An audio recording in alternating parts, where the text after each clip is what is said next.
কারাগারে ফাঁসির কাস্টে তাকে ঝুলিয়ে হত্যা করা হয়েছে। আল্লাহ তাআলা দয়া করে তুমি তোমার বান্দাকে শাহাদাতের উচ্চ মাকাম দান করে দাও। আল্লাহ তাআলা কবরে যারা শহীদ রয়েছে সকলের কবরটাকে জান্নাতের বাগান বানিয়ে দাও।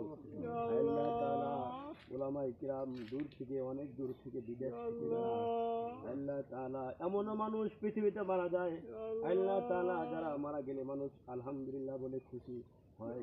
আল্লাহ তাআলা আর দূর থেকে অনেকেই গায়েবানা জানাজা করে।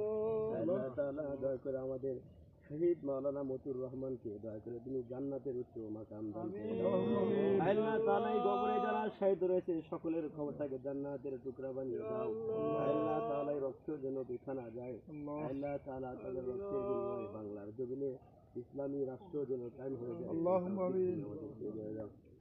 আল্লাহ তাআলা বদরের প্রান্তে 313 জন সাহাবায়ে কিরামের আল্লাহ তাআলা নবীজির নেতৃত্বে